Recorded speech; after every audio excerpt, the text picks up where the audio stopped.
संसाराब्धि सर्व दुख प्रपूर्णम, संसार दुख से भरा हुआ है। इस कलयुग में दान एक बहुत बड़ा मुक्ति का सहारा है और ये बिल्कुल सत्य है। जिसने जीवन में दिया है, देना सीखा है, उनका अंतिम संस्कार परमात्मा ही करने को आते हैं, भले ही किसी भी रूप में चल के आए। मुझे दानवीर कर्ण की कथा बड़ी मलूक लगती है। पूर्व में मैंने कभी सुनाया होगा। ये वह बंदा था जिसके यहां से कभी कोई खाली हाथ नहीं गया। मां कुंती उससे वाण ले गई, देवराज इंद्र उससे कुंडल और कवच ले गए, लेकिन देते देते इसने कभी हार नहीं मानी। अर्जुन के वाण से जब यह घायल हुआ, रात भर सिसकता रहा। प्रातः भगवान पार्थ के डेरों में खड़े हुए, कृष्ण की आंखें भीन रही थी। कृष्ण बड़ा अद्भुत देव है। कृष्ण से प्रेम करने वाले लोग बड़े बड़भागी हैं, बहुत भाग्यशाली है। ऐसा देवता, आहा हा, उसके चरित्र गदगद कर देते। आज गोविंद की आंखें भीनी थी। कर्ण को वो बहुत प्रेम करते थे। सूर्य पुत्र कर्ण को बहुत प्रेम, बहुत स्नेह करते थे कृष्ण। कर्ण में कुछ विशेषताएं थी। वो तो कोई अपना ऋण चुका रहा था, कुछ खूबियां थी उसमें। और परमात्मा को भक्तों की खूबियां बहुत नजर आती हैं, पाप कम नजर आते हैं। ये भगवान की विशेषता है। दुनिया के लोगों को दुर्गुण ज्यादा नजर आते हैं, अच्छाइयां कम नजर आती हैं। तो सुबह ही सुबह भगवान खड़े हुए थे,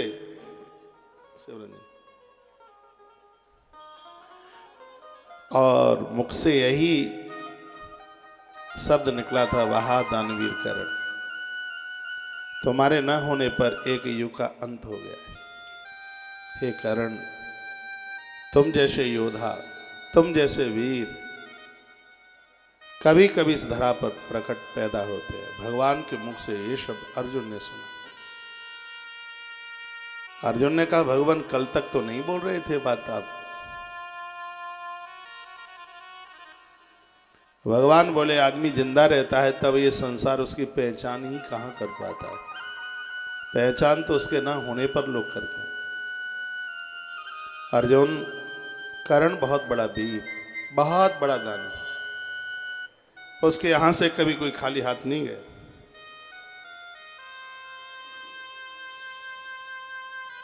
अर्जुन ने कहा, मैं परीक्षा लेता अब तो वो मर गया। भगवान ने कहा, दानी कभी नहीं मरता। कृष्ण के शब्द थे, कर्ण जैसे वीर कभी भी नहीं मौत को प्राप्त होते। अर्जुन तो बहुत बड़ा दानी था। अर्जुन ने कहा, अभी जिंदा है? कृष्ण ने कहा, अवश्य, और मैं वहीं जा रहा हूं परीक्षा हेतु। अर्जुन बोले, मुझे संग लेके नहीं चलोगे? कहा, बिल्कुल लेके चलूंगा, इसलिए तो बोल रहा हूं। पारथ और द्वारकानाथ दोनों गए, ब्राह्मण वेश बनाया, क्योंकि दान लेने के लिए ब्राह्मण होना जरूरी है ना। ब्राह्मण वेश बनाया, मस्तक पर त्रिपुंड चंदन, कंठ में माला, पीले पीतांबर पहने, और कुरुक्षेत्र की धरती पर पहुंच गए। कुरुक्षेत्र बड़ा अद्भुत स्थान। पूर्व काल में सबसे बड़ा तीर्थ कुरुक्षेत्र को ही माना जाता था। आज पूरी दुनिया में सूर्य और चंद्र ग्रहण के समय पर जो फलश्रुति कुरुक्षेत्र की है, वो किसी दूसरी जगह नहीं है। वरदान है इस धरती को। राजा कुरु की तपस्या ने इस स्थान को पावन किया। देवराज इंद्र ने वरदान में दिया, कुरुक्षेत्र में जो जान के मरेगा, अनजान के मरेगा, उसकी मुक्ति होगी। ऐसा कुरुक्षेत्र। उस भूमि में दानवीर कर्ण भगवान कृष्ण अर्जुन के साथ पहुंचे। कहा, वाह दानी, ओम महादानी। कर्ण ने आंख उठा के देखा, दो ब्राह्मण दिखे। ब्राह्मण क्या थे? धरणीधर, अर्जुन को संग लिए। कर्ण ने कहा कि मैं तुम्हें प्रणाम करता हूं, मेरा आज कितना भाग्य है कि मरने से पूर्व मैं 2 साधुओं के, ब्राह्मण देवता के दर्शन कर रहा हूं। इस राधेय का प्रणाम स्वीकार करें और बताएं कि आपका आगमन कैसे हुआ। कृष्ण बोले, कुछ जरूरत थी, कहीं मांग रहे थे तो किसी ने कहा कर्ण नहीं है, नहीं अब कहां मिलेगा, खोजते खोजते तुम्हारे पास तक चले आए, हमें कुछ दे देते। कर्ण ने कहा गुरुजी तुम्हारे आने की प्रसन्नता थी, अब दुख हो रहा है कि तुम्हारे आने से पहले मेरी मौत क्यों नहीं हो गई, इसलिए मैंने सुना है देवसी नारद जी ने कहा था कोई मांगने के लिए आवे तो उसको वापस ना करना, जो भी बने जितना देना। लेकिन आज मेरे पास तो कुछ भी नहीं और ऐसे समय में आपने मांगा है। कृष्ण ने एक बात, बड़ी अच्छी बात कही, जिस बात को मैंने अपना गुरु बना लिया। ये बात मेरे हृदय में बैठ गई जम के। भगवान कृष्ण ने कहा, हे दानवीर, दानी का बटुआ कभी खाली नहीं होता, दानी कभी दरिद्र नहीं होता, वो सदैव अमीर होता है। जो मुझे चाहिए वो तुम्हारे पास है। कर्ण ने कहा महात्मा जी क्या चाहिए तुम्हें जो मेरे पास है? कहा मुझे थोड़ा सोना चाहिए, वो तुम्हारे पास है? कर्ण ने कहा नहीं है। कहा है तुम्हारा स्वर्ण का दान। कर्ण ने कहा सामने पत्थर पड़ा है, उठा के लाओ, मेरा दांत तोड़ दो। अर्जुन की आंख में आंसू आ गए। कर्ण तो ऐसा ही था। भगवान ने कहा मरे मराए को मारना नहीं चाहिए, चलो हम चलते हैं। कर्ण ने कहा नहीं, रुकिए गुरुजी रुकिए। इसकी भुजाएं कोहनी से कटी हुई थी, टांगे घुटने से कटी है, पेट के भर खिसकता हुआ गया और इसने पत्थर की शिला के ऊपर बड़ी जोर से मुंह, दांत टूट करके सामने आया। कहा ये स्वीकार करें। कृष्ण बोले भिक्षा झूठी है, पानी में धो के देते। तब कर्ण ने कहा चल सकता नहीं, मेरे पाम कटे। भगवान बोले कोई बात नहीं, हम चलते हैं। कर नहीं जाने दूंगा। गुरुदेव भगवान परशुराम का दिया हुआ धनुष बाण, उस तोड़ी का बाण सामने पड़ा था। ये वीर खिसकता हुआ गया, धनुष इसने अपने होठों से आगे लेके आया, बाण चढ़ाया, घुटने से धनुष दबाया और होठों से प्रत्यंचा खींच करके बाण छोड़ दिया। बाण धरती में लगा, धरती फटी, पानी बाहर निकल के आया, दांत धुल गया। भगवान ने दांत को स्वीकार किया, कर्ण के सिर के ऊपर हाथ रखा और कहा हे महावीर, आज एक युग का अंत हो रहा है।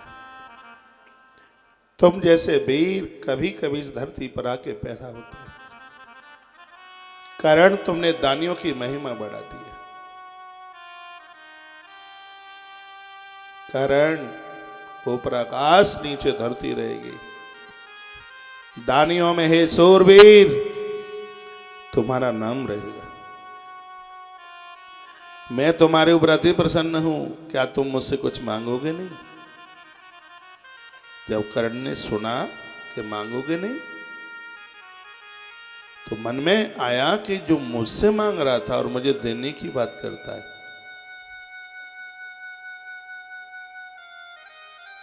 ये कौन हो सकता है? कर्ण ने कहा कि एक बार आप अपने असली भेष में आइए, आप कौन है? आपकी वाणी से तो मुझे लगता है कि आप मेरे गिरधर तो नहीं है। कर्ण बोला आप केशव तो नहीं है? क्या मैं अर्जुन के सारथी का दर्शन कर रहा हूं? एक बार अपने असली भेष में आप आए, आप कौन है? इतना कहा तो कुंती माता का अर्जुन, देव की माता का कृष्ण, दोनों अपने असली भेष में सामने खड़े हुए। कृष्ण को कर्ण ने देखा, बहुत रोया। हे गिरधर, पितामह भीष्म भी कन्हैया को गिरधर बोलते थे और कर्ण भी भगवान को गिरधर ही बोलता था। हे गिरधर, हे मधुसूदन, हे नंदनंदन, हे मोर मुकुट वाले बंसी वाले, आप सबसे पहले तो राधेय का प्रणाम स्वीकार करें। भगवान, ये बात बिल्कुल सत्य है कि जिसका कोई नहीं होता उसके आप होते हैं। आपने मुझे दर्शन दे करके केशव आपने कृतकृत कर दिया। अभी तक तो मैं यह सोचता रहा कि तुम सिर्फ पांडवों के हो, आज मैं समझ चुका हूं कि आप इस जगत में हर जीव के आप नाथ हैं। हे स्वामी, आपने अपने नारायण नाम को सार्थक कर दिया। हे सुदर्शन चक्रधर, मेरा कोट सहबार आपको प्रणाम है, मेरा प्रणाम आप स्वीकार। भगवान की आंख से आंसू कर्ण की छाती पर गिरे और कहे, सुरवीर, हे रणबांकुर, मैं कुछ देने को तुम्हें आया हूं।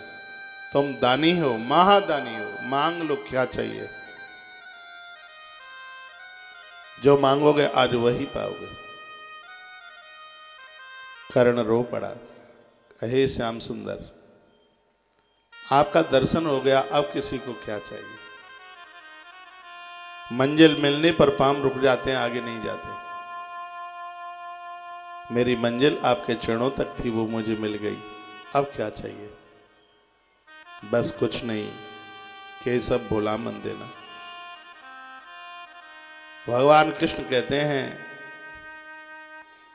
हे सूर्यपुत्र, बड़ा अच्छा बोल लेते हो तुम, मुझसे कुछ मांगोगे नहीं।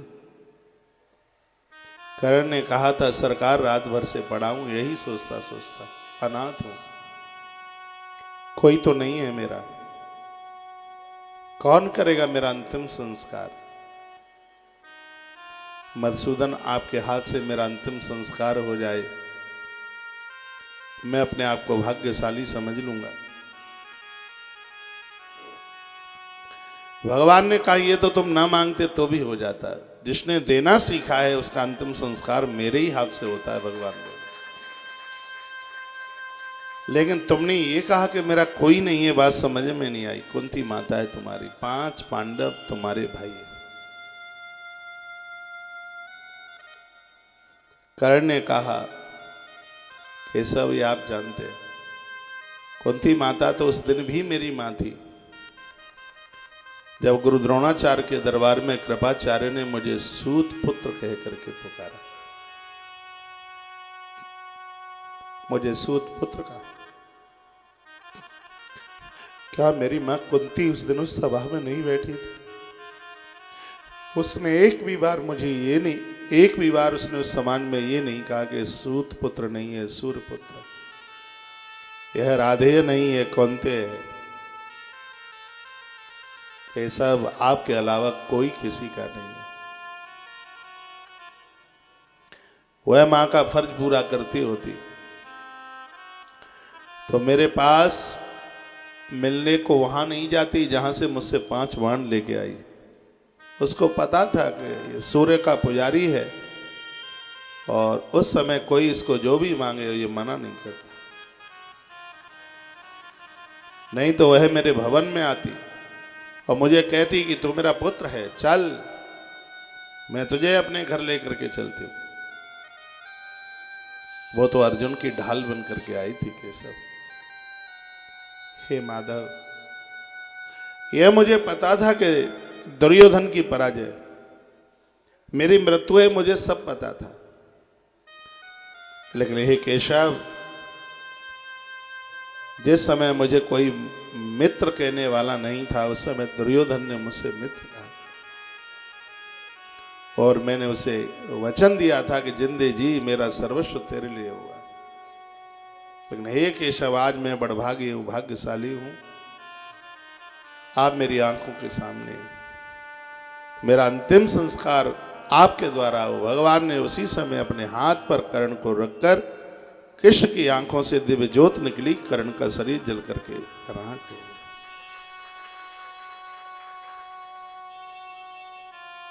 जिसने जीवन में देना सीखा है, जो दानी है, ईश्वर के हाथ से उसका कल्याण होता है, भले ही भगवान कौन से ही रूप में क्यों न चल करके।